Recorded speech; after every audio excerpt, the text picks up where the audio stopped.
అందరికీ నమస్కారం అండి. అమ్మ నమస్కారం అందరికీ. హర హర మహాదేవ శంభో శంకర. అంటే సినిమా ప్రమోషన్ చేసుకోవటం అదంతా ఒక మా వంశీ నిజంగా సినిమా ప్రమోషన్ అని నేను రాలేదండి. వంశీ పిలిచాడు కాబట్టి నేను వచ్చాను. అందులో స్వామివారి కళ్యాణం చూడాల్సిన అదృష్టం నాకు ఉంది కాబట్టి నేను రాజన్ పుష్పకి రావటం జరిగింది. నా పనిలో భాగంగా సినిమా తీశానండి. సినిమా బాగుంటుంది, అనుమానం ఏం లేదు. చాలా బాగుంటుంది. అంటే ముఖ్యంగా ఎంటర్టైన్మెంటు మెయిన్గా ఉంటుంది ఈ సినిమాలో. కానీ నాకు అన్నిటికంటే కూడా అద్భుతంగా ఒకటి అనిపించింది ఇక్కడ కూర్చున్నప్పుడు. నాకు ఏ ధర్మంలో కూడా లేనటువంటి, ఎక్కడ ప్రపంచంలో ఎక్కడా లేనటువంటి ఒక గొప్ప సంస్కృతి మన హైందవ ధర్మంలో ఉంది అని అంటే ఓంకారం అనేది ఏదో పిచ్చోళ్ళు భారతీయులు అనుకుంటారు అని మాత్రం కొంతకాలం వరకు అనుకున్నారు. కానీ నాసా వాళ్ళు ప్రోబ్ను ఎప్పుడైతే సూర్యుడి దగ్గర పంపించారో దగ్గరకు వెళ్ళే కొద్దీ ఓంకారం అనే దాన్ని వాళ్ళు కూడా యాక్సెప్ట్ చేశారు. కాబట్టి మన పెద్దవాళ్ళు, మన ఋషులు, మహర్షులు ఎంత గొప్పవాళ్ళో ఒకసారి అనిపిస్తూ ఉంటుంది. ఓం నమ శివాయ. హర హర మహాదేవ శంభో శంకర.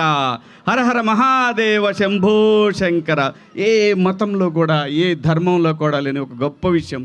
మన దగ్గర పాటలు, మన దగ్గర పిల్లల డ్యాన్సులు, నాట్యాలు, నృత్యాలు, ఇంకా ఏ భాషలోనూ, ఏ ధర్మంలో, ఒక భారతదేశంలో తప్ప ఇంకెక్కడా కూడా ఇటువంటివి ఉండవు. ఎక్కడున్నా కానీ ఏదో ఒకటే ఉంటుంది.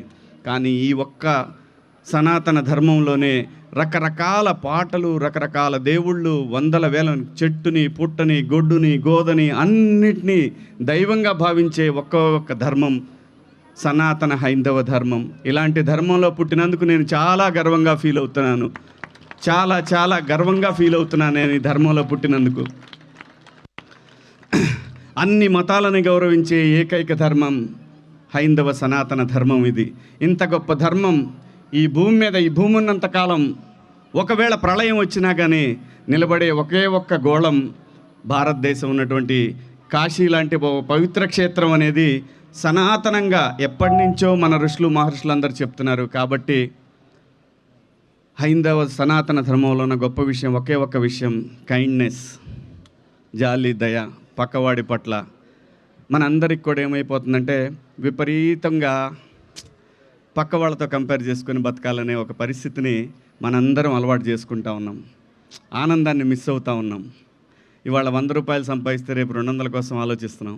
ఈ 100 దాకా వస్తే చాలని అనుకున్న వాళ్ళం మళ్ళీ 200, 300.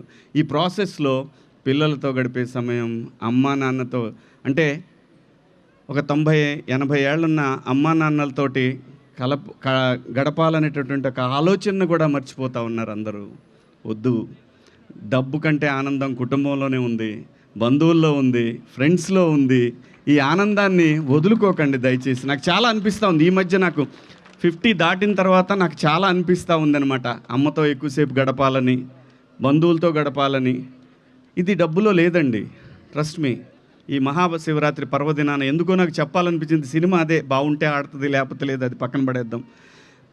కానీ చుట్టూ ఉన్న వాళ్ళంతా సంతోషంగా, కైండ్నెస్, దీన్ని మించింది ఇంకొకటి ఏమీ లేదండి. ఇంతకన్నా పుణ్యం, జాలి, దయ అనే పుణ్యం ఇంకెక్కడా లేదు.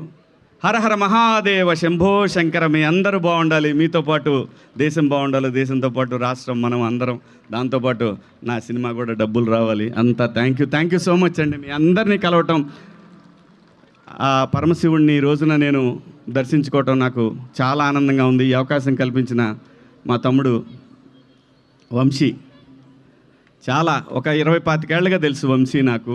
సో నేను థ్యాంక్స్ చెప్పుకుంటున్నాను ఇక్కడికి రావటం, ఆ మహాశివుడి కళ్యాణ మహోత్సవం అనే అమ్మవారిది కళ్యాణ మహోత్సవాన్ని చూడటం, మీ అందరూ నాకు అవకాశం కల్పించడం, మీ అందరికీ పేరు పేరున ధన్యవాదాలు. Thank you.